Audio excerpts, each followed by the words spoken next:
Welcome to our channel career making guidance.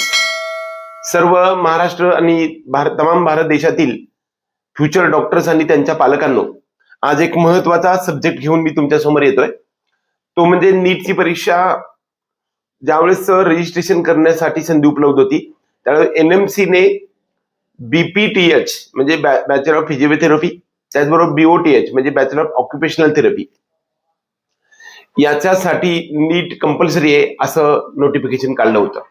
त्यामुळे खूप साऱ्या विद्यार्थ्यांनी नीटची परीक्षाचा फॉर्म भरला. ज्यांनी म्हणजे सिन्सिअरली अभ्यास नसला केला तरी सुद्धा फिजिओथेरपीसाठी कितीही स्कोअर असेल, मी पाठीमागे पाहिलंय की फिजिओथेरपीसाठी आपल्याला -29 एवढा स्कोअर असणाऱ्या विद्यार्थ्यांना सुद्धा नीट मध्ये असणाऱ्या विद्यार्थ्यांना सुद्धा फिजिओथेरपी मिळालेला आहे. किंवा बीएनवायएस सुद्धा अगदी पहिल्या राऊंड मध्ये -29 मार्क असणाऱ्या विद्यार्थ्यांना मेरिटनुसार मिळालं होतं. त्यामुळं बऱ्यापैकी आता तसं पाहायला गेलं तर फिजिओथेरपी किंवा ऑक्युपेशनल थेरपी हा जो टॉपिक आहे तो चांगला आहे का नाही तर खूप छान आहे. खरं कोणत्या गोष्टीमध्ये करिअर करायला संधी उपलब्ध होऊ शकते हे काही सांगता येत नसतं. आपण त्याच्याकडे पॉझिटिव्ह दृष्टिकोनातून किती पाहतो यावरती सर्व गोष्टी अवलंबून राहतात. खूप वेळा फिजिओथेरपीकडे करिअर करण्यासाठीची संधी उपलब्ध आहे का, किंवा त्याला खूप कमी मेरिट लागतं म्हणजे त्याला काही स्कोप नाही का असं विचारलं जातं, पण तसं काही नाहीये. सध्याच्या मितीला प्रत्येक तालुका लेवलला कमीत कमी 1 किंवा 2 किंवा 3 सुद्धा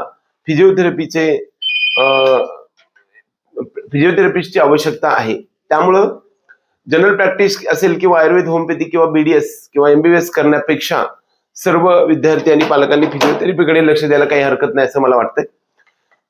खूप वेळा जनरल प्रॅक्टिसमध्ये खूप सारं कॉम्पिटिशन आहे, तेवढं फिजिओथेरपीमध्ये कमी आहे. आणि अवेअरनेस तालुका लेवलला येऊ शकतो. प्रत्येक तालुका शहर लेवलला 2-4 फिजिओथेरपिस्ट खपू शकतात. त्यामुळे फिजिओथेरपीमध्ये करिअरसाठी संधी उपलब्ध आहे. हा महत्वाचा मुद्दा, फिजिओथेरपीमध्ये करिअर आहे का यावर बरोबरच आपल्याला ऍडमिशन संधी जी नीटच्या माध्यमातून होती ती एनएमसीने ज्यावेळेस रजिस्ट्रेशन सुरू झालं त्यावेळेस आपल्याला सर्वांना सांगण्यात आलेलं होतं की फिजिओथेरपी आणि ऑक्युपेशनल थेरपी यासाठी आपल्याला नीट देणं कंपल्सरी आहे. त्यामुळे खूप साऱ्या विद्यार्थ्यांनी फॉर्म भरला.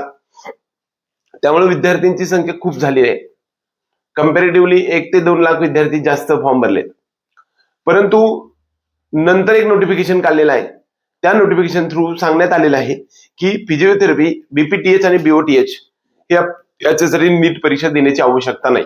आता हे सर्व विद्यार्थी एकतर अब्सेंट राहतील किंवा परीक्षा देऊन टाकतील. आता ऍडमिशन कशा स्वरूपाचं होईल? ऍडमिशन एकतर centralize CAP round centralize system नुसार होईल का, तर होऊ शकेल.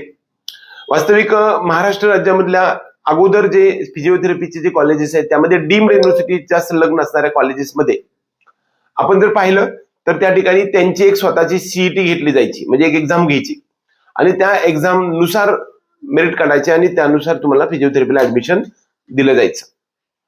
त्यामुळे त्या ठिकाणी नीट कंपल्सरी नव्हतंच. परंतु डीम व्यतिरिक्त जे एमयूएचएस अंडर म्हणजे Maharashtra university of health sciences Nashik याच्या अंडर असणारे फिजिओथेरपीचे प्रायव्हेट आणि गव्हर्नमेंट कॉलेजेस आहेत. जवळपास 120 गव्हर्नमेंट सीट्स आहेत महाराष्ट्र राज्यामध्ये आणि प्रायव्हेटमध्ये जवळपास 70-80 कॉलेजेस आहेत. या सर्व विद्यार्थी आणि पालकांना ज्यावेळेस ऍडमिशन यामध्ये घ्यायचं असेल तर नीट थ्रू होणार नाही असं जर म्हणण्यात आलं तर असेल तर हे कसं होईल, तर कॅप राऊंड थ्रूच होईल. परंतु 12वी सायन्सचे जे मार्क्स आहेत त्याच्यावरती मेरिटच्या आधारावरती फिजिओथेरपी होऊ शकणार आहे.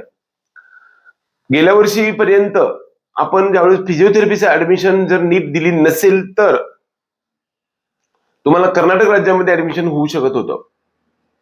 परंतु या महाराष्ट्र राज्यामध्ये मात्र तशा प्रकारची सुविधा उपलब्ध नव्हती. ती आता या वर्षी मात्र संधी उपलब्ध झालेली आहे. महाराष्ट्रातील तमाम विद्यार्थी आणि पालकांना फिजिओथेरपी किंवा ऑक्युपेशनल थेरपीसाठी आता नीट परीक्षा देणे अनिवार्य नाही, म्हणजे कंपल्सरी नाही. तुम्ही 12वी सायन्सच्या मार्क्सवरती तुम्हाला ऍडमिशन मिळणार आहे. हा महत्वपूर्ण डिसिजन नोटीसद्वारे कळवण्यात येत आहे आणि हे तुम्हाला सांगण्यासाठी आलो होतो. हा व्हिडिओ आवडला तर व्हिडिओ लाईक करा, त्याचबरोबर आपल्या चॅनलला सबस्क्राईब करून बेल आयकॉन दाबा. एवढंच या निमित्ताने. जय हिंद, जय महाराष्ट्र.